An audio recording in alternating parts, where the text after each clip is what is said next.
ನಾನ್ಯಾರು ಎಂದು ತಿಳಿಸುವ ಕಾಲ ಹತ್ತಿರ ಬಂದಾಯಿತು. ತಂದೆ ಮಾತಿನಂತೆ ಜಗತ್ಗಳು ಅನ್ನೋ ರೈತರಾಗಿ ತಂದೆ ತಕ್ಕ ಮಗನಾದೆ. ಇನ್ನು ವಸಂತರಾವ್ ದೇಸಾಯಿ ಅವರ ಸರ್ಕಾರಿ ಸೇವಕನಾಗಿ ವಸಂತರಾವ್ ದೇಸಾಯಿ ಅವರು ಕೊಲೆ ಮಾಡಿದವರನ್ನು ಕಾನೂನಿಗೆ ಒಪ್ಪಿಸಿ ಸರ್ಕಾರಿ ಸೇವಕನಾಗಲೇಬೇಕು.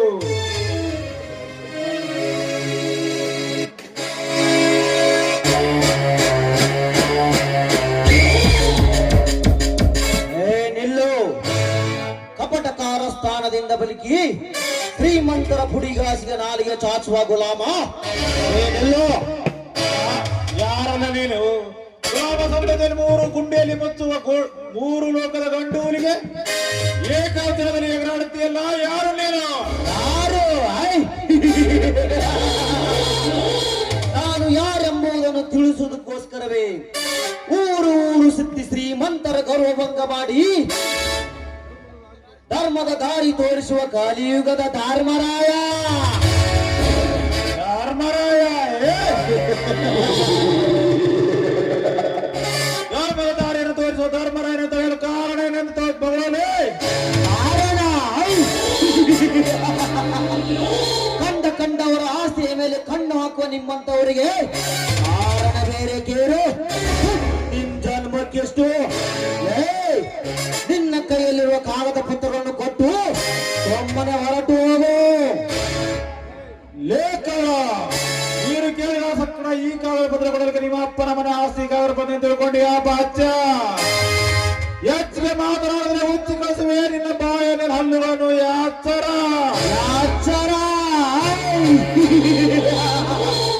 ನಿನ್ನಂತೆ ಎಚ್ಚರ ಕೊಟ್ಟವರೆಲ್ಲರಿಗೂ ಹುಚ್ಚುಡಿಯಂತೆ ಮಾಡಿ ಕೆಚ್ಚದೆ ಧೈರ್ಯ ತುಂಬಿದ ಜನರಿಂದ ಕಲ್ಲಿಂದ ಹೊಡೆಸಿ ಹುಚ್ಚು ನಾಯಿಯಂತೆ ಹೊಸಗೆ ಹಾಕಬಲ್ಲೆ. ಏನಂದೆ? ಅಲ್ಲಿನ ಚೆಕ್ಕನ್ನು ಬಿಚ್ಚಿ ಕಳಿಸುವನೆಂಬ ಆವೇಶದ ಮಾತುಗಳನ್ನಾಡಿ ಈ ಕರ್ಣ ಕೈಯಲ್ಲಿ ಸಿಕ್ಕು ಸಾಯಬೇಡ, ಒಮ್ಮನೆ ಹೊರಟು ಹೋಗು. ಶಬಾಸ್ ಗಂಡ ಶಬಾಸ್. ಧರ್ಮದ ಮಾತನಾಡಿ ಅಧರ್ಮದಲ್ಲಿ ಕುಳಿತುವರು ಇನ್ನೊಬ್ಬ ಕಳ್ಳ ಬೋಬ ಇದು ನನಗೆ ಚೆನ್ನಾಗಿ ಗೊತ್ತು. ಲೇ ನಿಮ್ಮಂತವರು ಸಮಾಜಕ್ಕೆ ಬೆಂಕಿ ಹಚ್ಚಿ ಜನರನ್ನು ಸಾಯಿಸುವುದು, ಸೂರ್ಯನ ಕಣ್ಣಿಗೆ ಮಣ್ಣು ಎರಚುವುದು ಎರಡು ಒಂದೇ. ಲೇ ಅರ್ಜುನ, ಆರದ ಗಾಯವಾಗಿ ಮಾಯವಾಗಿರುವ ಈ ಕರ್ಣನ ಎಲೆ ಉರಿಯುತ್ತಿರುವ ಸೇಡಿನ ಬೆಂಕಿಗೆ ಬಿಸಿ ತುಪ್ಪ ತುರಿದು ತನ್ನ ರೋಷಾಗ್ನಿ ಜಾಲೆಯಲ್ಲಿ ಬೆಂದು ಹೋಗೋದಕ್ಕಿಂತ ಸುಮ್ಮನೆ ಹೊರಟು ಹೋಗು. ಲೇಖನ ಉತ್ತು ಕರ್ನಾಟಕ ಬೋರಿಸಿ ಮಾತನಾಡಿ ಸಕ್ಕಣ ಓಡಿ ಹೋಗಲು ಹೇಳಿಯಲೇ ಈ ಅರ್ಜುನ. ನಿಮ್ಮಂತವರ ಭಯ ಎಂಬ ಪುಟ್ಟ ನರಗಿಸಿ ಮೆಟ್ಟು ನಿಲ್ಲುವ ನಿಮ್ಮ ಪಾಲಿನ ಯಾಮ. ಅರ್ಜುನ, ಯಮನಂತೆ ಬಂದು ಸೊಕ್ಕಿನ ಮಾತುಗಳನ್ನಾಡುತ್ತಿರುವೆ ಅಲ್ಲ. ದುಡ್ಡಿನ ಆಶೆಗೋಸ್ಕರ ಚಂಡನಂತೆ ತಹಸೀಲ್ದಾರ್ ಆಫೀಸಲ್ಲಿ ಲಂಚ ಕೊಟ್ಟು ಕಾಗದ ಪತ್ರಗಳನ್ನು ಕದ್ದೊಯ್ಯುತ್ತಿರುವೆಲ್ಲ. ಇದಕ್ಕೆಷ್ಟು ಪಡೆದಿರುವೆ ಕಾಳಧನದ ಕಂತೆ ನೋಟುಗಳನ್ನು. ಅದರ 10 ಪಟ್ಟು ನಾನು ನಿನಗೆ ಕೊಡುತ್ತೇನೆ. ಒಟ್ಟು ಬಿಡು ಆ ಕಾಗದ ಪತ್ರಗಳನ್ನು. ಲೇಖನ ಎತ್ತರಿಂದ ಮಾತಾಡು. ದುಡ್ಡಿನ ಆಸೆಗೋಸ್ಕರ ಮಾನವೀಯತೆ ಮಾಡಿಕೊಳ್ಳೋ ಮಾನಿಗಿಡಲೇ ಈ ಅರ್ಜುನ. ನಿಮ್ಮಂತವರು ಕಾಲ ಚಕ್ರದಲ್ಲಿ ತುಳಿದು ನಿಲ್ಲುವ ಛಾತ್ರಪತಿ ಇವನು. ಛಾತ್ರಪತಿ ಅರ್ಜುನ, ನಿನ್ನಂತ 1000 ಛತ್ರಪತಿಗಳು ಬಂದರು ಹಿಡಿದ ಕೆಲಸವನ್ನು ಸಾಧಿಸುವ ಚಾಲೆಂಜ್ ತಗೊಂಡು ಸಾಧಿಸುವ ಛಲಗಾರ ಈ ಕರ್ಣ. ಕರ್ಣ, ಹೆಚ್ಚಿಗೆ ಮಾತನಾಡದೆ ನಿನ್ನ ಕೈಯಲ್ಲಿರುವ ಕಾಗದ ಪತ್ರವನ್ನು ಕೊಟ್ಟು ಬಿಡು. ಇಲ್ಲ ಅಂದ್ರೆ ನಿನ್ನನ್ನು ಈ ಭೂಮಿಯಿಂದನೇ ಮಂಗಳ ಹೊಡಬೇಕಾಗುತ್ತದೆ. ಎಚ್ಚರ. ಲೇಖನ ಭಯದ ಮಾತನಾಡ ಈ ನಿನ್ನ ಭಯದ ಮಾತಿನಿಂದ ಬೆಚ್ಚಿ ಬಿಡ ಬಚ್ಚ ಹುಡುಗ ನಾನಲ್ಲ. ಎಚ್ಚರಿಯಿಂದ ನಿಮ್ಮ ಬಿಸಿ ರಕ್ತವನ್ನು ಕುಡಿದು ನಿಮ್ಮ ದೇಹವನ್ನು ಇಂತಿಂತಾಗಿ ಕೊಚ್ಚಿ ನಾಯಿಗೆ ಹಂತದಿದ್ದರೆ ಇವನು ಕಂಡು ಅರ್ಜುನನೇ ಅಲ್ಲ. ಸೊಕ್ಕಿನ ಕುನ್ನಿ ಮುಗಿಯಿತು ನಿನ್ನ ಬಾಳಿನ ಅಂತಿಮ ಪುಟ. ಹತ್ತು ಮೀರಬೇಡಿ ಎಂದು ಬಿದ್ದು ನಿಮ್ಮ ಕೈಯಲ್ಲಿ ನಿನ್ನ ಹಣ.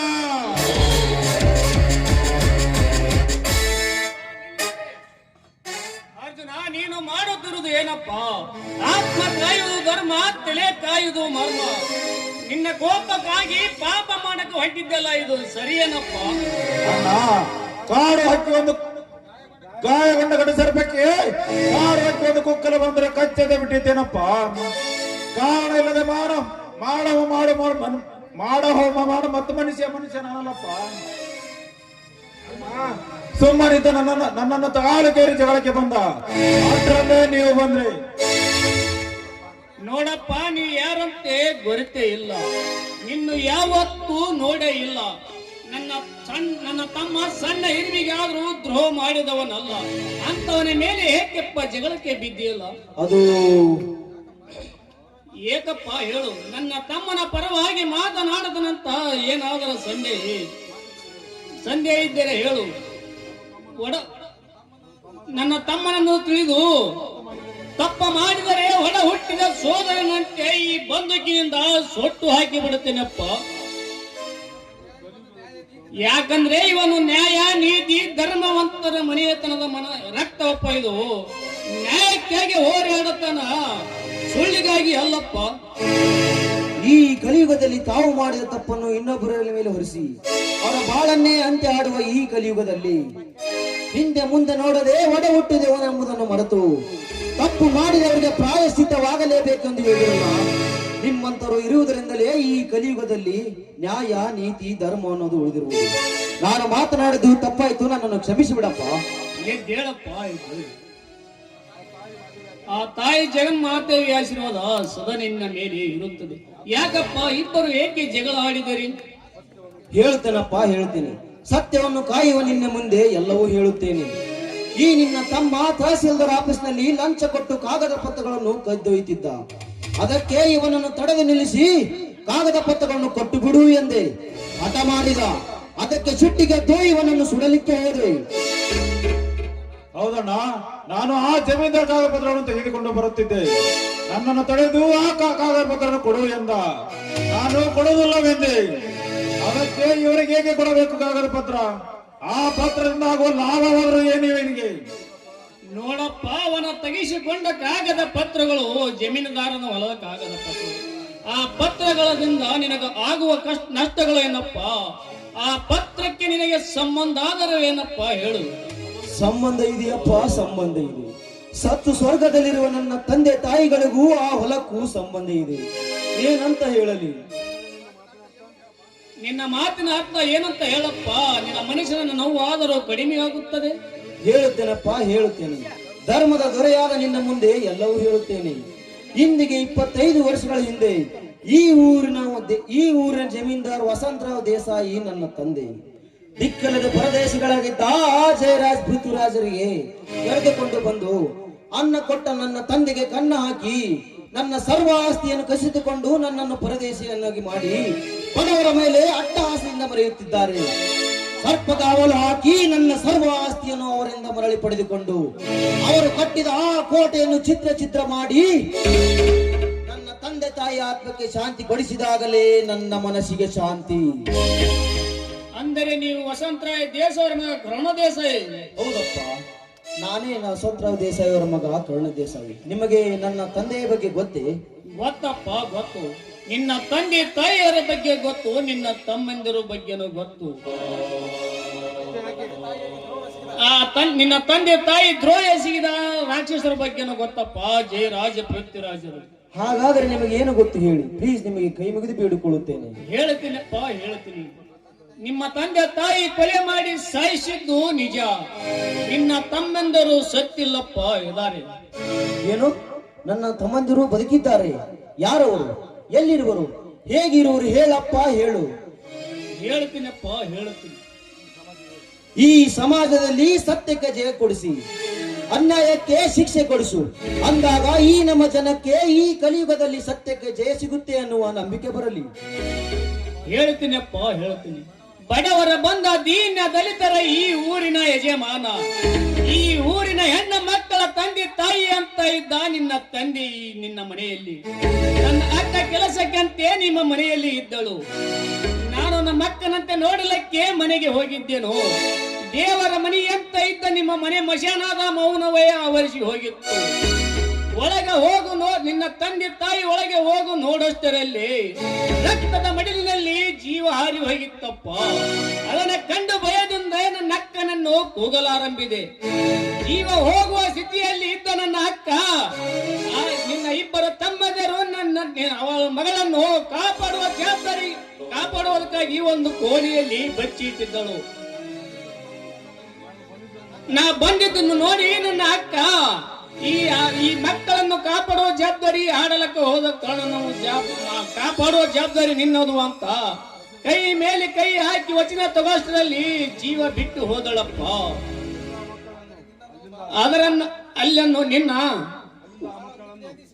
ಅಲ್ಲಿಂದ ನಿನ್ನನ್ನು ಬಹಳ ಹುಡುಕಿದೆ, ನೀನು ಸಿಗಲಿಲ್ಲ. ಆ ಜಯರಾಜ ಪೃಥ್ವಿರಾಜನು ನಿನ್ನನ್ನು ಕೊಂದು ಒಗೆದಿರಬಹುದಂತ ಹುಡುಕುವುದೇ ಬಿಟ್ಟೆ. ಅಲ್ಲಿಂದ ನನ್ನ ಅಕ್ಕನ ಮಾತು ಪಾಲಿಸೋದಕ್ಕಾಗಿ ಅಲ್ಲಿಂದ ಮದುವೆ ಮಾಡಿಕೊಳ್ಳದೇನೆ ಬಿಟ್ಟು ಆ ಸೋದರನಂತೆ ಬೆಳೆಸಿದೇನೆಪ್ಪ. ಇಷ್ಟು ದಿನ ಮುಚ್ಚಿಟ್ಟುಕೊಂಡ ವಿಷಯ ಹೀಗೆ ಬಿಚ್ಚಿ ಹೇಳುತ್ತಿದ್ದೇನೆ.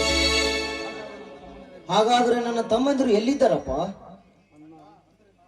ಅಣ್ಣ ಅಂದ್ರೆ ನಾವು ಹೌದಪ್ಪ ಅರ್ಜುನ, ಇವನೇ ನಿನ್ನ ಅಣ್ಣ ಕರ್ಣ, ಇವನೇ ನಿನ್ನ ತಮ್ಮ ಅರ್ಜುನಪ್ಪ. ಇನ್ನೊಬ್ಬ ಮನೆಯಲ್ಲಿ ಇದ್ದಾನೆ ಶಂಕರ. ತಮ್ಮ ಅರ್ಜುನ, ಆಲೇ ಜೈರಾಜ್ ಪೃಥ್ವಿರಾಜ್, ನನ್ನ ತಂದೆ ತಾಯಿಯನ್ನು ಕೊಂದ ಬದ್ಮಾಸ್ ನನ್ನ ಮಕ್ಕಳ, ಇನ್ನು ಮುಂದೆ ನೀವು ಯಾವ ಹುತ್ತದಲ್ಲಿ ಅಡಗಿದರೂ ಸರಿ, ಎತ್ತಿ ಮೇಲೆಕ್ಕ ತಂದು ನಿಮ್ಮ ಶಿರವನ್ನು ಕತ್ತರಿಸಿ ನನ್ನ ತಂದೆ ತಾಯಿ ಆತ್ಮಕ್ಕೆ ಶಾಂತಗೊಳಿಸಿದಾಗಲೇ ನನ್ನ ಹೃದಯದ ಅಗ್ನಿಕುಂಡಕ್ಕೆ ನೆಮ್ಮದಿ. ಲೇ ಕರ್ಮದಿಂದ ಮೆರೆಯುತ್ತಿರುವ ನಿಮಗೆ ಧರ್ಮ ಕೊಡ ತೀರ್ಪು ಹತ್ತಿರ ಬಂದಾಯ್ತು. ಇನ್ನು ಆ ದೇವರೇ ಬಂದ್ರೆ ನಿಮ್ಮನ್ನು ಕಾಪಾಡಲಿಕ್ಕೆ ಯಾರಿಂದಲೂ ಸಾಧ್ಯವಿಲ್ಲ. ನೋಡೋ ಅವಸರದಲ್ಲಿ ಕೊಯ್ದುಕೊಂಡು ಹೋಗು, ಆಮೇಲೆ ಆಗುವುದು ನಮಗೆ ನೋವು. ಒಬ್ಬೊಬ್ಬರಾಗಿ ಹೋರಾಡುವುದಕ್ಕಿಂತ ನಿಮ್ಮ ತಂದೆ ತಾಯಿ ಆತ್ಮಕ್ಕೆ ಶಾಂತಿ ಸಿಗಬೇಕಾದರೆ ಈ ಕಲಿಯುಗದಲ್ಲಿ ಗೈರಿಸಿದ ಕರುಣಾಜನರಾಗಿ ಬಾಳಿ ಆ ಜಯರಾಜ ಪೃಥ್ವಿರಾಜನನ್ನು ಕಾನೂನಿಗೆ ಒಪ್ಪಿಸಿ ಕಳೆದವಾದ ಆಸ್ತಿ ಮರಳಿ ಪಡೆದುಕೊಂಡು ಆ ಊರಿನ ಧರ್ಮ ತುಂಬುವಾಗ ಮಾಡಿದರೆ ನಿಮ್ಮ ತಂದೆಯ ತಾಯಿ ಆತ್ಮಕ್ಕೆ ಶಾಂತಿ ಸಿಗುತ್ತದೆ, ನನ್ನ ಮನಸ್ಸಿಗೆ ನೆಮ್ಮದಿಯಾಗುತ್ತದಪ್ಪ. ಅಣ್ಣ, ಅವರ ತಪ್ಪಿಗೆ ಶಿಕ್ಷೆ ಕೊಡಿಸಿ ನಮ್ಮ ಸರ್ವಾಸ್ತಿಯನ್ನು ವಶಪಡಿಸಿಕೊಂಡು ಈ ಊರಲ್ಲಿ ನ್ಯಾಯ ನೀತಿ ಧರ್ಮವನ್ನು ಎತ್ತಿ ಹಿಡಿಯುತ್ತೇವೆ. ಅಷ್ಟೇ ಅಲ್ಲಣ್ಣ, ಇನ್ನು ಸರ್ವ ಆಸ್ತಿಯು ನಮ್ಮ ಹೆಸರಿನಲ್ಲಿದೆ. ಹಿಂದೆ ಇವನ ಮೋಸದ ಸುಳಿಯಿರುತ್ತು, ನನ್ನ ತಂದೆ ಸರ್ವ ಆಸ್ತಿಯು ನಮ್ಮ ಹೆಸರಿನಲ್ಲಿ ವೀಲಿ ಬರೆದಿಟ್ಟು ಸತ್ತಿದ್ದಾರೆ. ವಯಸ್ಸಿಗೆ ಬಂದ ಮೇಲೆ ಇವರ ಫುಲ್ ಆಸ್ತಿ ಮಕ್ಕಳಿಗೆ ಸೇರಲೆಂದು ವೀಲಿ ಬರೆದಿಟ್ಟು ಸತ್ತಿದ್ದಾರೆ. ಆದರೆ ಆ ಸಾಹುಕಾರ ಏನು ಮಾಡಿಕೊಳ್ಳಲಿಕ್ಕೂ ಆಗಲ್ಲ. ಮೊನ್ನೆ ಆ ಸಾಹುಕಾರನ ಮನೆಗೆ ಆಸ್ತಿ ಪತ್ರ ಕೇಳಲು ಹೋಗಿದ್ದೆ. ಆ ಸಾಹುಕಾರ ಮೊದಲು ವೀಲ್ ತೆಗೆದುಕೊಂಡು ಬಾ ನೋಡೋಣ ಎಂದ. ಆದರೆ ಎಲ್ಲರೂ ಹೇಳುತ್ತಾರೆ ಆ ವೀಲ್ ಅವತ್ತೇ ಮನೆಯಲ್ಲಿ ಸುಟ್ಟು ಹೋದವು ಎಂದು. ಸುಟ್ಟು ಹೋಗಿಲ್ಲಪ್ಪ ಪತ್ರ, ನನ್ನ ಅಕ್ಕ ಅನ್ನ ನನ್ನ ಕೈಯಲ್ಲಿ ಕೊಟ್ಟು ಹೋಗಿದ್ದಾಳೆ, ಮನೆಯಲ್ಲಿ ಇದೆಯಪ್ಪ ಪತ್ರ. ಲೇ ಜಯರಾಜ್ ಪೃಥ್ವಿರಾಜ್, ಆರಿ ಹೋಗುವ ದೀಪಕ್ಕೆ ಕಾಂತಿ ಹಚ್ಚು ಅನ್ನುವ ಹಾಗೆ ಎಷ್ಟು ಉರಿಯುತ್ತಿರೋ ಉರಿಯಿರಿ, ನಿಮ್ಮ ಸಾವಿನ ಸಮಯ ಸಮೀಪಿಸುತ್ತಿದೆ. ಕಾಗದ ಪತ್ರಗಳನ್ನು ಹೊತ್ತು ಬರುತ್ತಿದ್ದೇವೆ ಕಲಿಯುಗದ ಕರ್ಣಾರ್ಜುನರು. ಲೇ ಕೆಟ್ಟದ್ದನ್ನು ಮಾಡಿ ದುಷ್ಟತನದ ಮೆರೆಯುತ್ತಿರುವ ನಿಮ್ಮನ್ನು ಮೆಟ್ಟಿರುವ ಗಂಡುಗಲಿಗಳು ಈ ಕಲಿಯುಗದ ಕರ್ಣಾರ್ಜುನರು. ಕಾನೂನು ಮಾಡಲು ಸತ್ತಾಗಿ ಬರುತ್ತಿದ್ದೇವೆ ಈ ಕಲಿಯುಗದಲ್ಲಿ ಗರ್ಜಿಸಿದ ಕರ್ಣಾರ್ಜುನರು. ಅಣ್ಣ, ಆಶೀರ್ವಾದ ಮಾಡೋಣ. ಎದ್ದೇಳಿರಪ್ಪ, ಎದ್ದೇಳಿರಿ, ಜಯಶಾಲಿಯಾಗಿ ಬನ್ನಿರಪ್ಪ. ಅಣ್ಣ, ಇಂದಿನಿಂದ ಈ ನಿನ್ನ ಮಕ್ಕಳು ಸಿಡಿದದ್ದ ಅಣ್ಣ, ಇಂದಿನಿಂದ ಈ ನಿನ್ನ ಮಕ್ಕಳು ಸೇಡಿಗಾಗಿ ಸಿಡಿದದ್ದ ಹುಲಿಗಳಾಗಿ ಕರ್ಮವನ್ನು ಧರ್ಮವನ್ನು ಎತ್ತಿ ಹಿಡಿಯುತ್ತೇವೆ ಅಣ್ಣ, ಎತ್ತಿ ಹಿಡಿಯುತ್ತೇವೆ. ನಾವಿನ್ನು ಬರುತ್ತೇವೆ, ಆಶೀರ್ವಾದ ಮಾಡೋಣ.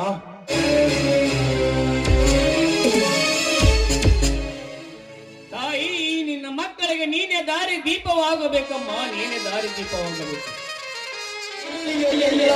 ಶಾಲೆಗೆ ಉಡಲಿಲ್ಲ ಸೊಸೆಯಾಗಿ ಉಳಿಯಲಿಲ್ಲ ಶಾಲೆಗೆ ಉಡಲಿಲ್ಲ ಕುಲಗುರು ನೋಡಲಿಲ್ಲ ಕುಲಗಟ್ಟು ಹೋಗಲಿಲ್ಲ ಕುಲಗುರು ನೋಡಲಿಲ್ಲ ಕುಲಗಟ್ಟು ಹೋಗಲಿಲ್ಲ ಹತ್ತವಾದ ಹೀರೋದ ತೋರಿಸುತ್ತಲೇ ಇರಲಿಲ್ಲ ಹತ್ತವಾದ ತೋರಿಸುತ್ತಲೇ ಇರಲಿಲ್ಲ ನೀ ಅತಿಯಾದ ಬಾಳ ಮಾಡ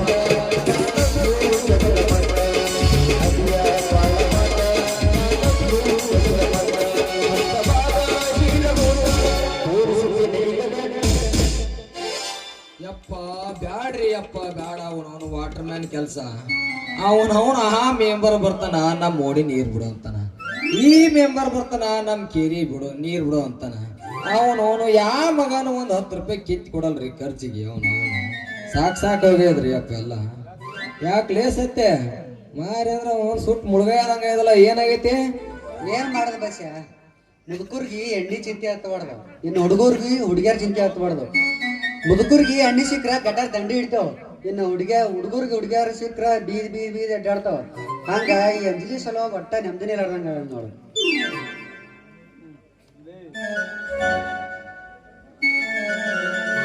ಕೈಯನ್ನ ಪರಿಬಳಕಾರಿ ಹೊತ್ತುಗಳು ಯಾಣ ಬಗೆಲು ಸಮಾಧಾನ ಕೈ ಬೇಗ ಮಾಡಲು ನಿನ್ನ ರೂಪ ಕನಕವ ಗೆಳತಿ ಕೈಯನ್ನ ಪರಿಬಳಕಾರಿ ಹೊತ್ತುಗಳು ಯಾಣ ಬಗೆಲು ಸಮಾಧಾನ ಕೈ ಬೇಗ ಮಾಡಲು ನಿನ್ನ ರೂಪ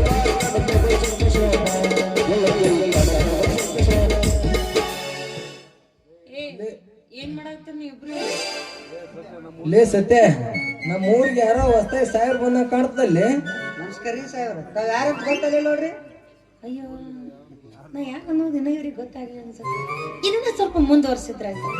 ನಾನ ಬೆಂಗಳೂರದಿಂದ ಬಂದೀನಿ. ಈ ಹಳ್ಳಿ ಒಳಗ ಸ್ವಲ್ಪ ಸಣ್ಣ ಪುಟ್ಟ ಕೆಲಸ ಮಾಡ್ತಿರ್ತಾರಲ್ಲ ಅವ್ರ ಯೋಗಕ್ಷೇಮವನ್ನು ವಿಚಾರಿಸಲು ಬಂದೀನಿ. ಆಫೀಸರ್ ಅದೀನಿ ಅನ್ನಂಗ ನೀವ್ಯಾರು ನೀವೇನ್ ಕೆಲಸ ಮಾಡ್ತೀರಿ? ನನ್ನ ಹೆಸರ ಬಸ್ಯ ಅಂತ್ರಿ. ನಮ್ಮ ಊರು ಗ್ರಾಮ ಪಂಚಾಯತಿ ಒಳಗ ವಾಟರ್ ಮ್ಯಾನ್ ಕೆಲಸ ಮಾಡ್ತೇನೆ ನೋಡ್ರಿ. ನಾನು RMP ಡಾಕ್ಟರ್ ಸತ್ಯ ಅಂತ ನೋಡ್ರಿ. ಹೌದಾ? ಹಂಗಾರ ಎಷ್ಟು ಗಂಟೆಯಿಂದ ಎಷ್ಟು ಗಂಟೆವರೆಗೆ ಕೆಲಸ ಮಾಡ್ತೀರಿ? ನಿಮಗೆ ಪಗಾರ ಎಷ್ಟು? ಅದನ್ನ ಏನ್ ಕೇಳ್ತೀರಿ ಸಾಹೇಬ್ರ? ನೌಕರಿ ಇದ್ರ ಮದುವೆ ಹಾಕೇನೆ ಅನ್ನೋ ಈ ಹುಚ್ಚ ಹುಡಿಯಾರ ಹುಚ್ಚ ತನಕ ಬೆದ್ದು ನನ್ನ ಬಂಗಾರದಂತ ಇರೋ ಗಿರಣಿನ ಬಂದ್ ಮಾಡಿ ಕೆಲ್ಸಕ್ಕೆ ಸೇರ್ಕೊಂಡಿನ್ರಿ. 3,000 ಕೊಡ್ತಾರ ನೋಡ್ರಿ. ನಾನು ಒಂದು ಮುಂಜಾನೆಯಿಂದ ಸಂಜೆ ತನೂ ಸೂಜಿ ಚುಚ್ಚಿದ್ರು ಬರೀ 3,000 ಕೊಡ್ತಾರಿ. ಈ ಹುಚ್ಚ ಸರ್ಕಾರ ಕೇಳಾರಿಲ್ರಿ. ಅಲ್ಲ ಸರ್ಕಾರದವರು ಜಾಸ್ತಿ ಕೊಡ್ತಾರ ಸಂಬಳ. ಅಲ್ಲ ನಿಮ್ಗೆ ಯಾಕೆ ಕಡಿಮೆ ಕೊಡ್ತಾರ? ಯಾಕಪ್ಪ ಅಂತಂದ್ರ ನಮ್ಮೂರ್ ಸಾವುಕಾರ ಜಯರಾಜ ಪೃಥ್ವಿರಾಜ ಇಬ್ರು ಸೇರಿ ಇದ್ದದ್ದು ಬಿದ್ದದ್ದು ಬಳದ್ ಬಾಯಿಗೆ ಹಾಕೊಂಡು ಹದ್ದು ಹೊಡೆದ ಹಾವು ಬಿಟ್ಟಂಗ ಇದ್ರಿ ನಮ್ ಬಾಳೆ. ಇದಕ್ಕೆಲ್ಲ ಸೂತ್ರಧಾರಿ ನಮ್ಮ ಊರೊಬ್ಬ ಕುಲ್ಕರ್ಣಿ ಅಂತ ಅದನ್ರಿ. ಆ ಮಗನ್ ಒದ್ದೊಳಗಿರಿ ಎಲ್ಲಾ ಸುದ್ದ ಆತ ನೋಡ್ರಿ. ಅಂದ್ರ ಅಷ್ಟು ಕೆಟ್ಟವದನ ಕುಲಕರ್ಣಿ? ಕೆಟ್ಟ ಅಷ್ಟ ಅಲ್ರಿ, ಎಷ್ಟೋ ಮಂದಿ ಹೆಣ್ಮಕ್ಳು ತಾಳೆ ಹಿಡ್ಸನ್ರಿ ಅವ್ ಹಲ್ಕಟ. ಎಷ್ಟೋ ಹೆಣ್ಮಕ್ಳು ಜೀವ ತೊಗೊಂಡ್ರಿ ಅವ್ ನೋನವ. ಅಷ್ಟ ಯಾಕ್ರಿ ನನ್ನ ಈ ಸ್ಥಿತಿ ಕಾಣನ ಹಲ್ಕಟ್ ಕುಲ್ಕರ್ಣಿ ಅದಾನ. ಅವನ ಬಗ್ಗಿಸಿ ಎಗಣ ಕಡಿಯ ಅವನ ಮುದುಕಿಯ ಸುತ್ತಾಕ ಅವ್ ಹುಚ್ಚನ ಕಡಿಬೇಕ್ರಿ. ಹೋಗೋತ್ತಿಗೆ ಎಲ್ಲಾರ ಬಿದ್ದು ಕಾಗಿಲ್ ಬರಿಬೇಕ ಆ ಮಗ. ಏ ಬಾಯಿ ಮುಚ್ಚರು ನಿಮ್ಮ ಅವನ. ನಿಮ್ಮ ಬಾಯಿ ಆಯ್ತು ಏನೋ ಬಚ್ಚ ಮನೆಗಿನಿ ಐತಿ. ಯಾರೊಬ್ಬರೇ ಬಯಾಕತ್ತಿರಲಿಲ್ಲ ನೀವು. ಅಯ್ಯಯ್ಯೋ ಅಂಜಲಿ ನೀನ ಏನ್ ನಿನ್ನ ಅವತಾರ? ಯಾರು ಇವ್ ಡ್ರೆಸ್ ಎಲ್ಲಿ ಹೊಡ್ಕೊಂಡ್ ಬಂದಿವ್ರನ್ನ? ಏ ಯಾರು ಯಾಕೋ ಇವ್ ಡ್ರೆಸ್ ನನ್ನದು. ಮೊನ್ನೆ ಜಯರಾಜಪ್ಪ ತಂಗಿ ಮದ್ವೆ ಆತಲ್ಲ ಅವ್ರು ಕೊಡ್ಸೋರಿ. ಹೌದಾ? ಹೌದು ಅಂಜಲಿ, ಈ ತರ ಡ್ರೆಸ್ ಹಾಕೊಂಡು ಎಲ್ಲಿಗೆ ಹೊಂಟೀನಿ? ನಿಮ್ಮ ಹತ್ರ ನಿಮ್ಮನ್ನ ನೋಡ್ಬೇಕಂತ ನಾ ಬಂದಿದ್ ನಮ್ಮ ಅಮ್ಮ. ಅಂಜಲಿ, ನೀ ಇಂಥ ಸಮಯದೊಳಗ ನಮ್ ಬಾಜು ಇದ್ದೇನೆ ಅದ್ರ ಮಜನ್ನೇ ಬೇರೆ ನೋಡ. ಅದಕ್ಕ ನಿಮ್ಮ ಅಪ್ಪಗೆ ಹೇಳ್ಬಿಡೋ ನಾ ಇಬ್ರು ಮದುವೆ ಆಗಿಬಿಡೋನು. ಹೌದು ಅಂಜಲಿ, ಇತ್ತಿತ್ಲಾಗ ನಾನು ಯಾರಿಗೆ ಏನ್ ಚೂಸ್ತೀನಿ ಯಾರಿಗೆ ಏನ್ ಕೊಡ್ತೀನಿ ಅಂತ ಗೊತ್ತಾಗಲ್ ನೋಡು. ಮೊದ್ಲ ಮೈಮೂರು ನಂದು. ಹೌದು ಮಾವ, ನನಗೂ ಹಂಗ ಆಗತೈತಿ. ಈ ಪ್ರೀತಿ ಒಳಗೆ ಎಂತ ಬಿದ್ದೀನಿ ಕಣ್ಣಿಗೆ ನಿಂತಿಲ್ಲ, ಹೊಟ್ಟೆಗೆ ಕೂಳಿಲ್ಲ. ಇವ್ ನಮ್ಮನ್ನ ಎಲ್ಲಿ ಬೇಕಾದಲ್ಲಿ ಚೋಳ ಕಡ್ದಂಗ. ನೋಡಿ ಮತ್ತೆ ನಾನೇ ರಿಜಿಸ್ಟರ್ ಮ್ಯಾರೇಜ್ ಆಗಿ ಇಷ್ಟು ಮ್ಯಾರೇಜ್ ಒಟ್ಟ ನನಗೆ ಇಷ್ಟ ಆಗುದಿಲ್ಲ. ಯಾಕಂದ್ರೆ ಅದ್ರಾಗ ಉದೋರ್ ಇರುದಿಲ್ಲ, ಬಾರ್ಸೋರ್ ಇರುದಿಲ್ಲ, ನೋಡೋರ್ ಇರುದಿಲ್ಲ.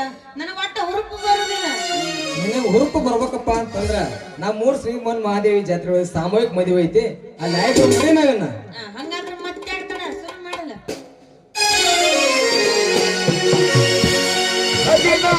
ಹುಡುಗಿ ಮಕ್ಕಳ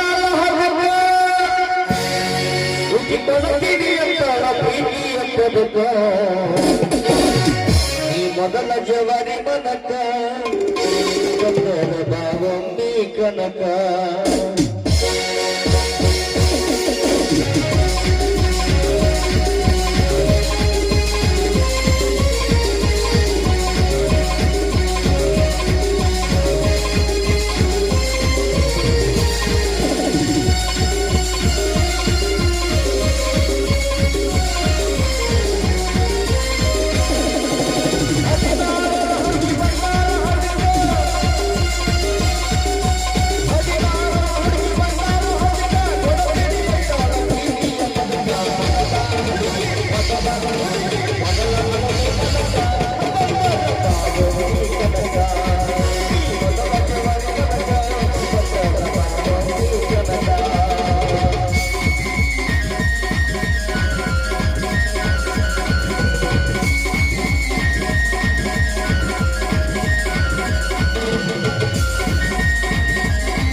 ಪೃಥ್ವಿರಾಜ್, ಅಂದು ನಾನು ಫ್ಯಾಕ್ಟರಿ ಕಟ್ಟಬೇಕಾದರೆ ಅದಕ್ಕೆ ಬಿದ್ದು ಕೊಡದೇ ಇರುವ ಆಸ್ತಿ ಆ ಅರ್ಜುನ ತಮ್ಮನ ಮುಖಾಂತರ ನಮ್ಮ ಕೈಗೆ ಬಂದು ಸೇರಾಯಿತು.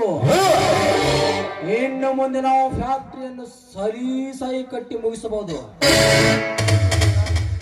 ಹೌದು ಜಯರಾಜ್, ಇನ್ನು ಮುಂದೆ ಈ ಊರಲ್ಲಿ ನಮ್ಮಂತವ್ರನ್ನ ಹೆದರು ಹಾಕಿಕೊಂಡರೆ ಅವರನ್ನು ಸಂಕಷ್ಟದಲ್ಲಿ ಮುಳುಗಿ ಅವರನ್ನು ನರಕನೆ ಹತ್ತನೆ ಅನುಭವಿಸಾಕೆ ಮಾಡುವುದೇ ಜೋಡಿ ಸರ್ಪಗಳ ಹಠ.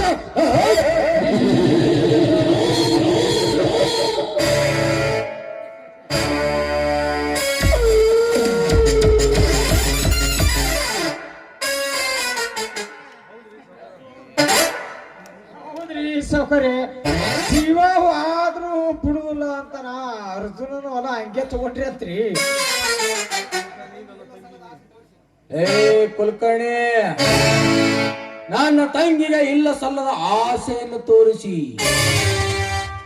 ನಿನಗೆ ಮತ್ತು ಶಂಕರನ ಮದುವೆಗೆ ಫ್ಯಾಕ್ಟರಿಯನ್ನು ಉಡುಗೊರೆಗೆ ಕೊಡುತ್ತೇನೆ ಅಂತ ಹೇಳ್ಬಿಟ್ಟು ಮೋಸದಿಂದ ಆಸ್ತಿಗೆ ಸಹಿ ಮಾಡಿಸಿಕೊಂಡಿರುವುದು ಗೊತ್ತಾ? ವೆರಿ ಗುಡ್ ಜಯರಾಜ್, ಮೆಚ್ಚಲೇಬೇಕು ನಿನ್ನ ಖಳನಾಯಕನ ಬುದ್ಧಿಗೆ. ಅದು ಒಪ್ಪಿಸಿ ಗಬ್ಬಿನಿಂದ ಹೋದ ಅರ್ಜುನನಿಗೆ ತಕ್ಕ ಶಿಕ್ಷಣ ಕೊಟ್ಟೆ.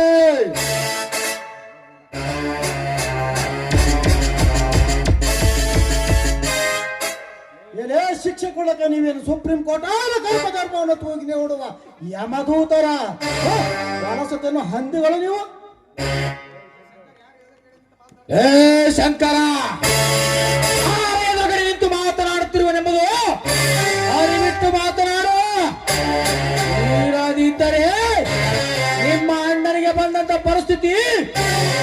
ನಿನಗೂ ಬರುತ್ತದೆ ಎಚ್ಚರ. ಎಲೆ ಮುಚ್ಚು ಬಾಯಿ, ಪ್ರೀತಿ ವಾಸನೆ ತುಂಬಿದ ತಂಗಿಗೆ ಮೋಸ ಮಾಡಿ ಬದುಕುವ ಜನರು ನೀವು. ಮೋಸದ ಮುಖವಾಡ ಹೊತ್ತು ವಾಕ್ಯರು ನೀವು.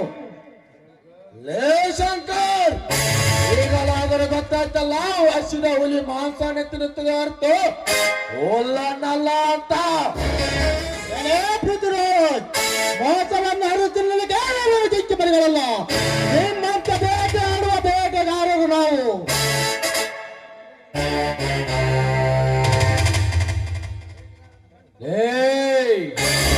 ನಿಮ್ಮಂತ ಬೇಟೆಗಾರನು ಕಣ್ಣು ತಪ್ಪಿಸಿ ಹೊಂಚು ಹಾಕಿ ಕುಳಿತಿರುವ ಸಂಚುಗಾರ ನಾವು. ಜಯರಾಜ,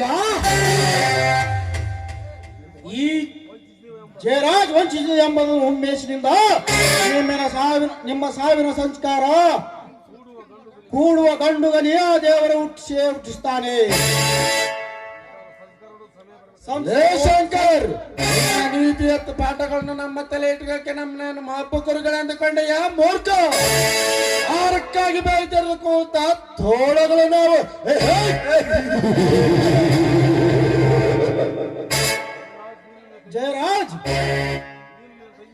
ಜಯರಾಜ್ ನಿನ್ನ ತಂಗಿಗೆ ಮಾಡಿದ ಮೋಸವನ್ನು ಎಡೆ ಆಗಿ ಬಿಚ್ಚಿಟ್ಟು ನಿನ್ನ ಮರ್ಯಾದೆ 7 ಕಾಸಿಗೆ ಉಳಿಸುವುದಿಲ್ಲ.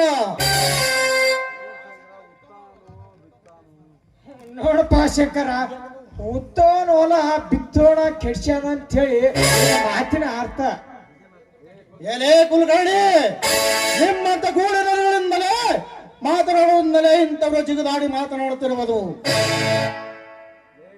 ಲೇ ಶಂಕರ, ನಿನಗೆ ನನ್ನ ತಂಗಿಯ ಪ್ರೀತಿ ಬೇಕಾಗಿತ್ತು, ಆದರೆ ನನಗೆ ನಿನ್ನ ಆಸ್ತಿ ಬೇಕಾಗಿತ್ತು. ಅದಕ್ಕೆ ಹೊಂಚು ಹಾಕಿ ನಿನ್ನಂತ ಬಡಾಧಿಕಾರಿಗೆ ನನ್ನ ತಂಗಿಯನ್ನು ಕೊಟ್ಟು ನನ್ನ ಕೆಲಸವನ್ನು ಸಲೀಸಾಗಿ ಮಾಡಿಕೊಂಡಿರುವುದು ಗೊತ್ತಾ? ದೇವ್ರೇ, ನನ್ನ ಅಣ್ಣ ತಂದೆ ಎಷ್ಟು ಹೇಳಿದ್ರು ಕೇಳಲಿಲ್ಲ. ನಿಮ್ಮಂತ ಸಹವಾಸವನ್ನು ಮಾಡಿ ನನ್ನ ದೇವರಂತ ಅಣ್ಣನನ್ನು ಹೊರಗೆ ಹಾಕಿದೆ. ಎಷ್ಟು ಹೇಳಿದ್ರು ಕೇಳಲಿಲ್ಲ. ಮಾಡಿಕೊಂಡು ಮಾರಾಟ, ಅದಕ್ಕೆ ಹೇಳಿದ್ರು ಮಾಡಿಕೊಂಡು ಮಾರಾಟ. ಲೇ ಶಂಕರ್, ಈ ಪ್ರೀತಿಯ ಹುಚ್ಚಿಗೆ ಬಿದ್ದು ನೀ ಕೆಟ್ಟೆ. ನಿಮ್ಮಣ್ಣ ಮೈಯಲ್ಲಿ ಶಕ್ತಿ ಇದೊಂದು ಎಗರಾಡಿ ಆಳಬಾಯಲ್ಲಿ ಬಿದ್ದ. ಈಗಲಾದರೂ ಈ ಸಾಹುಕಾರರ ತಂಟೆಗೆ ಬರದೆ ಎಲ್ಲಿಯಾದರೂ ದೂರ ಹೋಗಿ ಬದುಕೊಳ್ಳಿ. ಏನೇ ಪೃಥ್ವಿರಾಜ, ವಂಚಿಸುವ ಎಂಬುದನ್ನು ಉಮೇಶನಿಂದ ನಿಮ್ಮ ತೀರ್ಥಕ್ಕಿಂತ ಶ್ರೇಷ್ಠವಿಲ್ಲ, ಪಾರ್ಥಕ್ಕಿಂತ ಸೂರ್ಯನಿಲ್ಲ. ವ್ಯಾಪಾರದಲ್ಲಿ ನನ್ನ ಅಣ್ಣ ಅರ್ಜುನ ಬಂದೆ ಚಕ್ರವನ್ನು ಬೇಯಿಸಿದಾಗ ನಿಮ್ಮ ಕಪಟ ಕಾರ್ಸ್ಥಾನ ಕೋಟೆಯನ್ನು ಚಿತ್ರ ಮಾಡಿ ಕಲಿಯುವುದ ನನ್ನ ಅಣ್ಣ ಅರ್ಜುನ ಬಂದೇ ಬರುತ್ತಾನೆ. ಕಲಿಯುವುದ ಅರ್ಜುನ.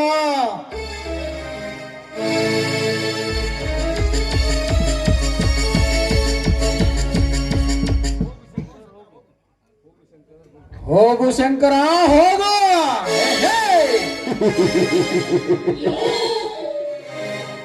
ಇನ್ನು ಮುಂದೆ ನೀನು ರೆಕ್ಕೆ ಮುರಿದ ಹಕ್ಕಿ ಇದ್ದಾಗೆ ಇನ್ನೇನಿದ್ದರೂ ನೀನು ನಡೆದುಕೊಂಡಲೇ ತಿರುಗಾಡಬೇಕು.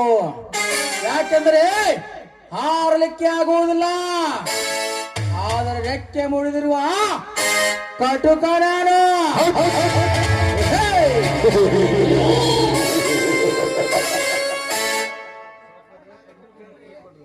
ಸಾವುಕಾರ್ರೆ, ಈ ಕಟಕರ ಮನೆಯಲ್ಲಿ ಕಟ್ಟಿದ ಕುರಿಯಂಗ ನನ್ನನ್ನು ಕೊಲ್ಲಬೇಡ, ಸುಮ್ಮನೆ ಬಿಟ್ಟು ಬಿಡು.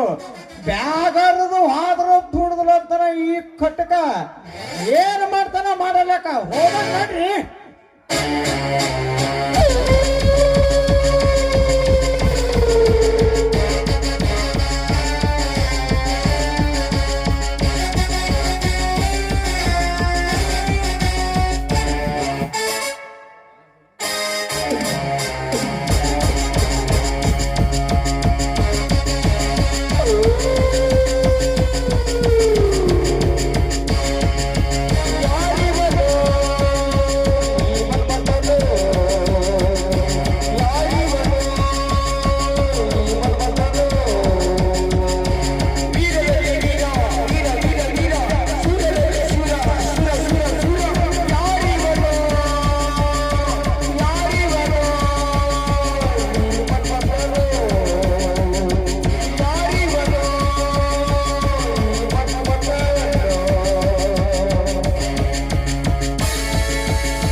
ಶಂಕರನನ್ನು ಮುಗಿಸು ಅಂತ ಹೇಳುತ್ತೇನೆ.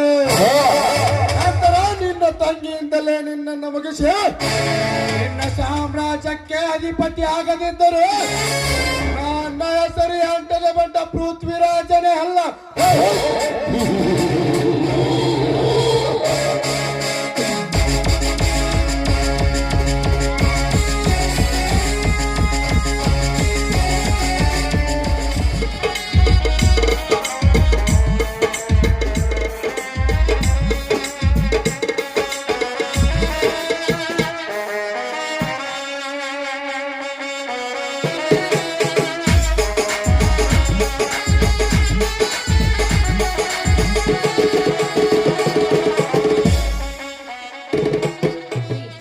ಯಾಕೆ ಇಷ್ಟೊಂದು ಅರ್ಜೆಂಟ್ ಆಗಿ ಕರಿತಿದ್ದೀರಾ? ಮೆಲ್ಲಕ್ಕೆ ಕರೆದ್ರೆ ನಾನೇನ್ ಬರೋದಿಲ್ಲೇನು? ಕರೆದರೆ ಬರುದಿಲ್ಲ ಅಂತ ಯಾರು ಹೇಳಿದ್ರು ಚಿನ್ನ? ಕಟುಕರ ಕಟ್ಟೆಯನ್ನು ಸತ್ಯವನ್ನೇ ಹೇಳಬೇಕು. ನಾನು ಅಷ್ಟೇ ರೀ, ನಿಮಗೊಂದು ಸಂತೋಷವಾದ ವಿಷಯವನ್ನೇ ಹೇಳ್ಬೇಕು. ಹಾಗಾದರೆ ಸಂತೋಷ ವಿಷಯ ಮೊದಲು ಹೇಳು. ರೀ, ಇವತ್ತು ನಮ್ಮ ಮದುವೆ ಆದ ದಿನ. ಅದಕ್ಕೋಸ್ಕರ ಸಿಹಿಯನ್ನು ಮಾಡಿ ನಿಮಗೋಸ್ಕರ ಕಾಯ್ತಾ ಇದ್ದೀನಿ. ಓಹೋ, ನಮ್ಮ ಮದುವೆಯಾಗಿ 1 ವರ್ಷ ಕಳೆದ ಹೋಯ್ತೆ, ನನಗೆ ನೆನಪೇ ಇಲ್ಲ. ನೀ ಮಾಡಿದ ಸಿಹಿ ಈ ನಿನ್ನ ಕ್ಯಾಂಡಿಟ್ ಸಿಹಿ ಉಣಿಸ ಬಿಡಿಸುವೆ ನನ್ನ ರಾಣಿ. ಇಂಥದ್ರಲ್ಲಿ ನೀವು ಮಹಾ ರಸಿಕರು. ಶಿಲಬಾಲೆಗಂತಿರುವ ನಿನ್ನ ರೂಪಲಾವಣೆಯನ್ನು ನೋಡಿ ನನ್ನನ್ನು ಹುಟ್ಟಿಸುವಂತೆ ಮಾಡುತ್ತದೆ. ಸರಿ, ನಿಮ್ಮ ಸಂತೋಷದಂತೆ ಆಗಲಿ, ಬನ್ನಿ.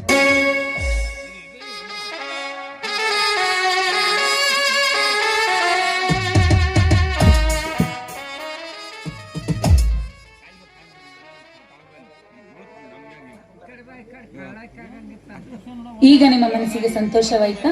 ಸರಿ, ಈಗ್ಲಾದ್ರೂ ನಾನು ಮಾಡಿದ ಸಿಹಿಯನ್ನು ತಿನ್ನುತ್ತೀರೋ ಇಲ್ವೋ? ನಿನ್ನ ಪ್ರೀತಿಯಿಂದ ಮಾಡಿದ ಸಿಹಿಯನ್ನು ಅಮೃತಕ್ಕಿಂತ ಹೆಚ್ಚಾಗಿದೆ. ನಿನ್ನಂತ ಹೆಂಡತಿಯನ್ನು ಪಡೆದಕ್ಕೆ ನಾನು ಭಾಗ್ಯವಂತ.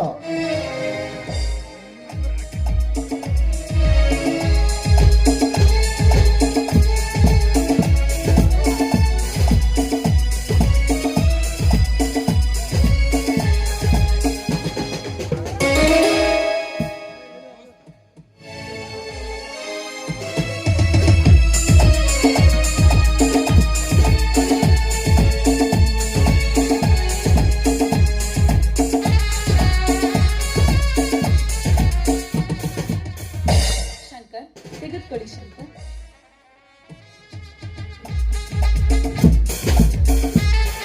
ತಿನ್ನು ಶಂಕರ್, ತಿನ್ನು. ನೀ ತಿನ್ನುವ ಈ ಸಿಹಿಯಲ್ಲಿ ನಾನು ವಿಷ ಬೆರೆಸಿದ್ದೇನೆ. ಇವತ್ತಿನಿಂದ ಈ ಜೀವನದ ಕೊನೆಯ ಪುಟ.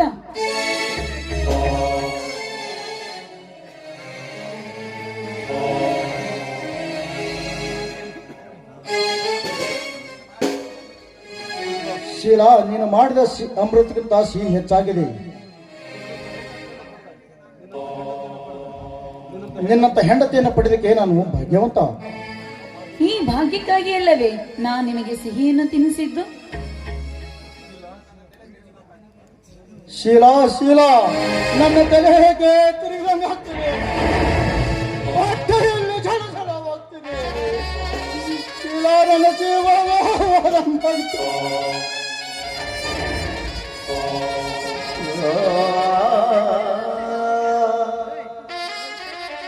ಕುಡಿಲಿಕ್ಕೆ ನೀರಾದ್ರೂ ಕೊಡಿ ಶೀಲಾ. ಸಾಯುವ ಜೀವಕ್ಕೆ ಒಂದು ಗ್ಲಾಸ್ ನೀರನ್ನಾದರೂ ಕೊಟ್ಟು ಪುಣ್ಯ ಕಟ್ಟಿಕೊಳ್ಳುತ್ತೇನೆ. ತರುತ್ತೇನೆ.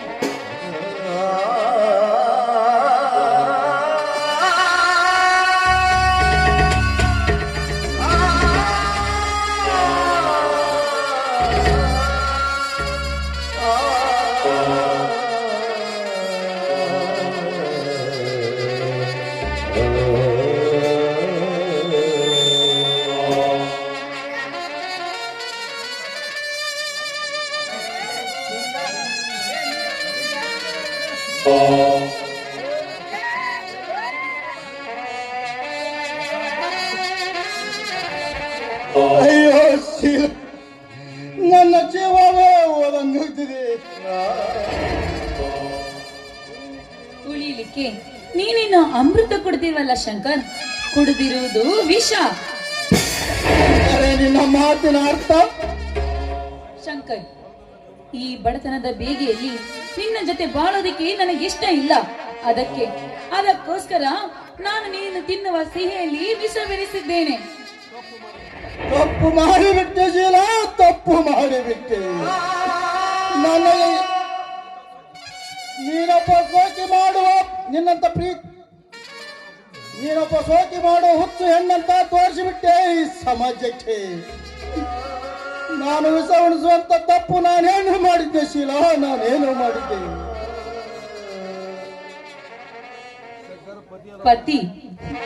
ಪತಿಯಾದವನಿಗೆ ಸತಿಯನ್ನು ಹೇಗೆ ಇಟ್ಟುಕೊಳ್ಳಬೇಕೆನ್ನುವ ಅರಿವಿಲ್ಲದ ನಿನ್ನಂತವನಿಗೆ ಸತಿಯಾಗಿ ಬಾಳೋದಿಕ್ಕೆ ನನಗಿಷ್ಟ ಇಲ್ಲ. ತಪ್ಪು ಮಾಡಿಬಿಟ್ಟೆ ಶೀಲ, ನಾನು ತಪ್ಪು ಮಾಡಿಬಿಟ್ಟೆ. ನನ್ನ ಅಣ್ಣ ತಂದೆ ಎಷ್ಟು ಹೇಳಿದರೂ ಕೇಳಲಿಲ್ಲ. ನಿನ್ನ ಮೋಹದ ಬಲೆಯಲ್ಲಿ ಬಿದ್ದು ನಮ್ಮ ಅಣ್ಣ ಅತ್ತಿಗೆಯನ್ನು ಹೊರಗೆ ಹಾಕಿದೆ.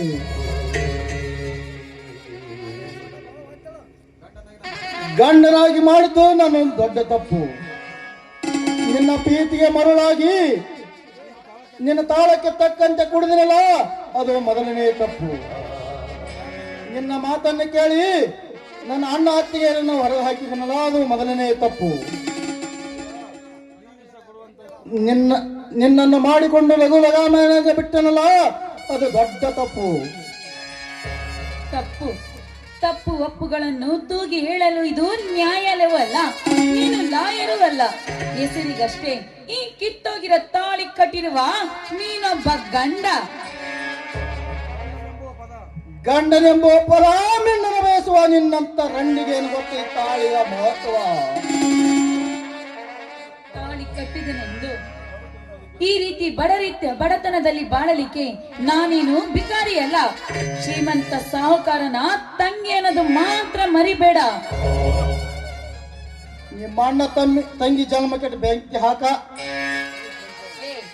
ಶಂಕರ್, ನಿನಗೆ ಸಾವು ಸಮೀಪಿಸಿದರೂ ಕೂಡ ಈ ರೀತಿ ಸೊಕ್ಕಿನ ಮಾತುಗಳನ್ನಾಡ್ತಾ ಇದೀಯಾ?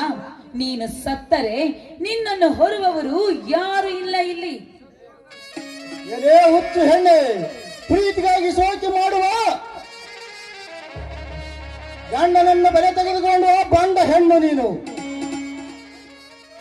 ಅಯ್ಯೋ ಅಯ್ಯೋ, ನೀನೇ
ಆದಷ್ಟು ಬೇಗ ಇಲ್ಲಿಂದ ಹೋಗ್ಬೇಕು, ಇಲ್ಲವಾದ್ರೆ ನನ್ನ ಪರಿಸ್ಥಿತಿ ಸರಿ ಇರೋದಿಲ್ಲ. ಬ್ಯಾಗನ್ನು ತೆಗೆದುಕೊಂಡು ಈಗಲೇ ಹೊರಗೆ ಹೋಗ್ತೀನಿ.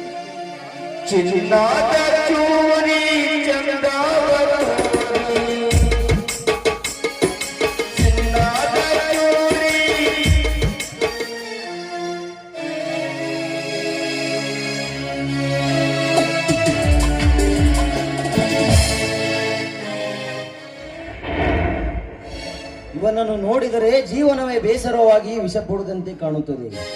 ಇಲ್ಲ, ಯಾರಾದರೂ ಮೋಸಕ್ಕೆ ಒಳಗಾಗಿರಬೇಕು. ಮೊದಲು ಇವನನ್ನು ಆಸ್ಪತ್ರೆಗೆ ಸೇರಿಸೋಣ, ಆಮೇಲೆ ನಿಜ ತಾನಾಗಿಯೇ ಗೊತ್ತಾಗುತ್ತದೆ.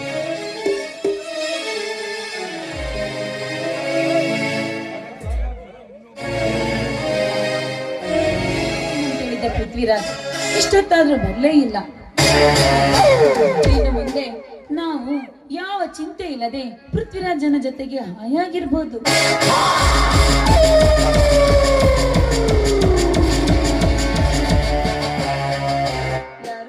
ಯಾರು ನನ್ನ ಕಣ್ಣನ್ನು ಮುಚ್ಚಿದವರು?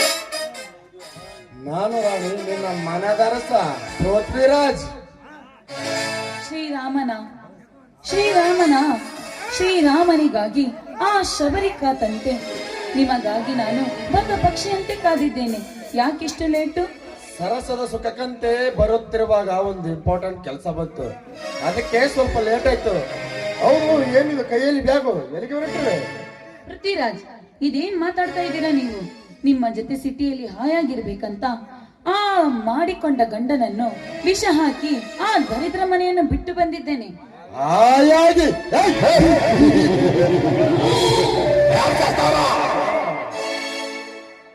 ಶಿಲಾ, ಆಯಾಗಿ ಸಿಟಿಯಲ್ಲಿ ಕಾಲ ಕಳಕ್ಕೆ ನಾವೇನು ಮಹಾರಾಜನ ಮಕ್ಕಳ?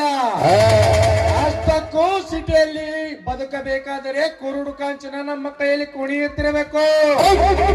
ಅಷ್ಟಕ್ಕೂ ಸಿಟಿಯಲ್ಲಿ ಬದುಕೋದು ದುಡ್ಡಿಲ್ಲದವರು ಭಿಕಾರಿಗಿಂತ ಕಡೆ. ಅದಕ್ಕೆ ಚಿಂತೆ ಮಾಡ್ತೀರಿ? ಚಿಂತೆ ಮಾಡ್ಬಿಡಿ ಪೃಥ್ವಿರಾಜ್. ನಮ್ಮ ಅಣ್ಣನಿಗೆ ಬಣ್ಣದ ಮಾತುಗಳನ್ನಾಡಿ ಆಸ್ತಿಯನ್ನು ಬರೆಸಿಕೊಂಡರಾಯ್ತಲ್ಲ, ಇದಕ್ಕೇನಾಗ್ತೀರಾ? ಸರ್ವ ಆಸ್ತಿ ಇನ್ನೆಲ್ಲಿ ಸಿಗಬೇಕು ನಿಮ್ಮ ಅಣ್ಣನ ಆಸ್ತಿ? ಎಲ್ಲ ಆಸ್ತಿಯು ಕರ್ಣನ ಕೈ ಸೇರಲಿದೆ. ಅಣ್ಣನೇ ಬೀದಿ ಬಿಕಾರಿ, ಅಂದ ಮೇಲೆ ಸರ್ವ ಆಸ್ತಿ ಎಲ್ಲಿಂದ ಸಿಗಬೇಕು? ಅಂದ್ರೆ ನಿಮ್ಮ ಮಾತಿನ ಅರ್ಥ? ಹೌದು ಶಿಲಾ, ಅಂದು ನಾವು ವಸಂತರಾವ್ ದೇಸಾಯಿ ಅವರ ಸಂಸಾರವನ್ನು ಕೊಲೆ ಮಾಡಿದ್ವಿ, ಖುಷಿ ಪಡುತ್ತಿದ್ದೆವು.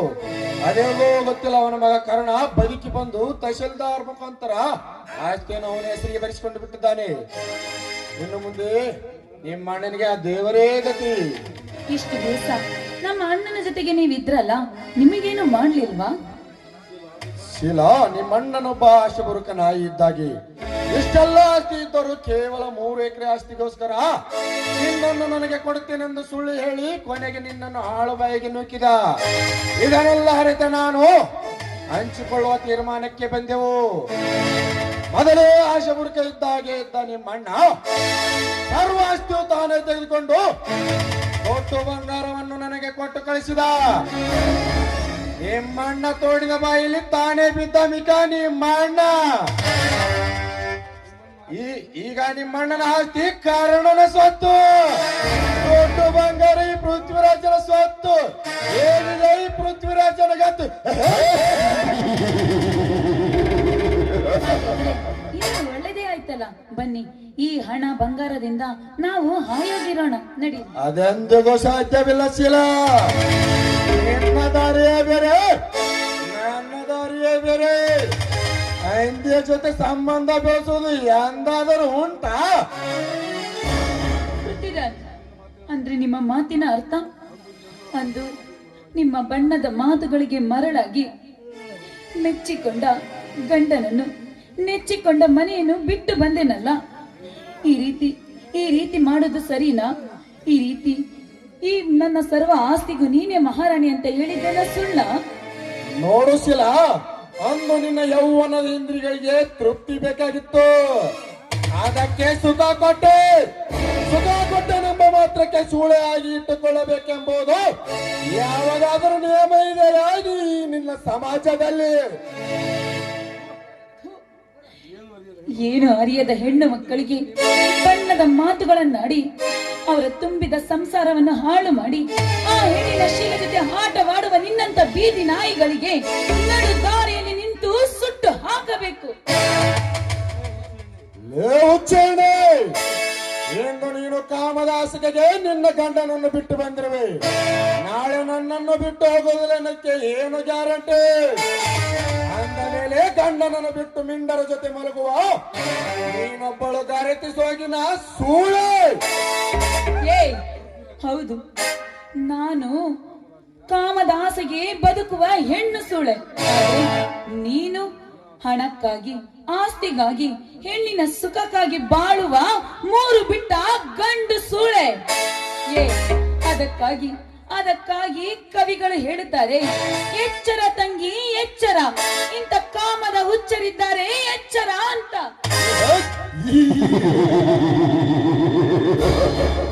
ಬದುಕಬೇಕಾದರೆ ಗಂಡನಿಲ್ಲ, ಬಾಳಬೇಕಾದರೆ ಮನೆ ಇಲ್ಲ, ನೀನಿನ್ನು ಗತಿ ಇಲ್ಲದ ಮತ್ತೊಬ್ಬ ಮಿಂಡನ ಜೊತೆ ಬದುಕುವ ಸೂಳೆ. ನಾನೇನು ಬರುತ್ತೇನೆ ಶೀಲಾ. ಇಲ್ಲ ಪೃಥ್ವಿರಾಜ್, ಹೆಣ್ಣಿನ ಜೀವನ ಜೊತೆ ಆಟವಾಡುವ ನಿನ್ನಂತ ನಾಯಿ ಬದುಕಿರಬಾರ್ದು.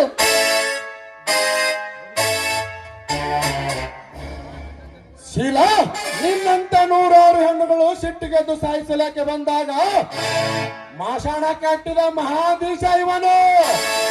ಅಂದ ಮೇಲೆ ನಿನ್ನದೇನು ಮಹಾ ಗತಿ ಇಲ್ಲದೆ ನೀನು ಬದುಕಿದರೇನು ಸತ್ತರೇನು, ಮುಗೀತು ನಿನ್ನ ಬಾಳಿನ ಹಂತಿನ ಪಯಣ.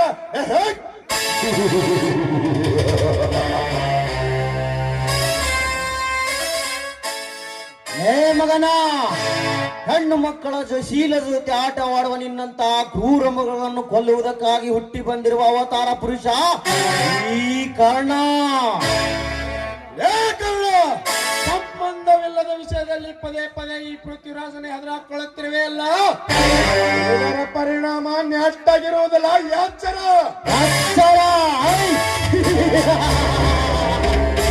ಎಚ್ಚರವಿರಲಿ. ಕಾಮದ ಮದ ತುಂಬಿರುವ ನಿಮ್ಮಂತ ಮದ್ದಾನೆಗಳನ್ನು ಪಳಗಿಸುವ ಮಾಹುತ ಈ ಕರ್ಣ. ಹೇ ಮಗನೇ, ಹೆಚ್ಚಿಗೆ ಮಾತನಾಡಿದರೆ ನಿನ್ನನ್ನು ರಕ್ತದ ಮಡುವಿನಲ್ಲಿ ಮಲಗಿಸುವೆ. ಎಚ್ಚರ. ನನ್ನನ್ನು ರಕ್ತದ ಮಡಿಯಲ್ಲಿ ಮಲಗಿಸಲಿಕ್ಕೆ ನಾನು ಬಲಿ ಕೊಡೋ ಕುರಿ ಎಂದುಕೊಂಡೆಯ? ಒಳಗಿಂತ ಮುಂಚೆ ನಿನ್ನ ಕತೆ ಮುಗಿಸಿ ಬಿಡುತ್ತೇನೆ.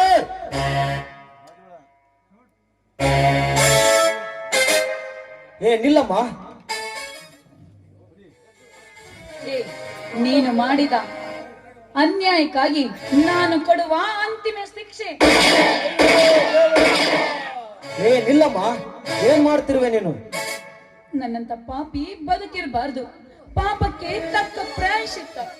ನೋಡಮ್ಮ, ತಪ್ಪು ಮಾಡುವುದು ಮನುಷ್ಯನ ಸಹಜ ಗುಣ. ಅದನ್ನು ತಿದ್ದಿ ನಡೆಯಬೇಕು ಹೊರತು ಸಾವು ಒಂದೇ ಪರಿಹಾರವಲ್ಲಮ್ಮ. ನೋಡು, ಏನಾಗಿದ್ದಾಗೋಯ್ತು. ಇನ್ನು ಮುಂದೆ ಆದರೂ ನಿನ್ನ ಗಂಡನ ಜೊತೆ ನ್ಯಾಯದಿಂದ ಬದುಕಿ ತೋರಿಸು. ಆವಾಗ ನಿನ್ನ ಜನ್ಮ ಸಾರ್ಥಕವಾಗುತ್ತೆ. ಈ ನಿನ್ನ ಹೆಣ್ಣಿನ ಕುಲಕ್ಕೂ ಅರ್ಥ ಬರುತ್ತೆ. ಇನ್ನೆಲ್ಲಿ ಗಂಡನ ಜೊತೆ ಬದುಕು. ಪ್ರೀತಿಯಿಂದ ನೋಡಿದ ಗಂಡನಿಗೆ ವಿಷ ಹಾಕಿದ ಕೊಲೆ ಪಾತಕ್ಕೆ ನಾನು. ನನ್ನಂತಳು ಬದುಕಿರ್ಬಾರ್ದು. ಇಲ್ಲಮ್ಮ, ಇಲ್ಲ. ನಿನ್ನ ಗಂಡ ಸತ್ತಿಲ್ಲ. ಅಂದು ನಿನ್ನ ಗಂಡನಿಗೆ ವಿಷ ಉಣಿಸಿದಾಗ ಅವನು ಬಾಯಲ್ಲಿ ರಕ್ತ ಬಂದು ಒದ್ದಾಡುತ್ತಿದ್ದ. ಅವನನ್ನು ನಾನು ಆಸ್ಪತ್ರೆಗೆ ಸೇರಿಸಿದೆ. ಅತಿಯಾದ ವಿಷ ಸೇವಿಸಿದ್ರಿಂದ ಅವನ 2 ಕಿಡ್ನಿಗಳು ಫೇಲ್ ಆಗಿದ್ದವು. ಅವನಿಗೆ ನನ್ನ 1 ಕಿಡ್ನಿ ಕೊಟ್ಟು ಬದುಕಿಸಿದೆನಮ್ಮ. ಮಸನಕ್ಕೆ ಹೋದ ಮಾಂಗಲ್ಯವನ್ನು ಮರಳಿ ತಂದು ಕೊಟ್ಟ ನನ್ನ ಪಾಲಿನ ದೇವರು ನೀವು. ಈ ನಿಮ್ಮ ಋಣವನ್ನು ನಾನು ಯಾವ ಜನ್ಮದಲ್ಲಿಯೂ ಮರೆಯೋದಿಲ್ಲ. ಎದ್ದೇಳಮ್ಮ. ಲೇ ಜಯರಾಜ್, ಈ ನಿನ್ನ ಸ್ನೇಹಿತನ ಪ್ರಾಣ ಪಕ್ಷಿ ಮುಗಿದು ಹೋದ ಅಧ್ಯಾಯ. ಇನ್ನು ನನ್ನ ಮುಂದಿನ ಗುರಿ, ನೀನು ಕಟ್ಟಿದ ಈ ಕೋಟೆಯನ್ನು ಛಿದ್ರ ಮಾಡಿ ನಿನ್ನ ಬಾಳಿನ ನಾಟಕ ಎಂಬ ಪರದೆಗೆ ನಾಂದಿ ಆಡಲು ಬರುತ್ತಿದ್ದೇನೆ ಮಗನೇ.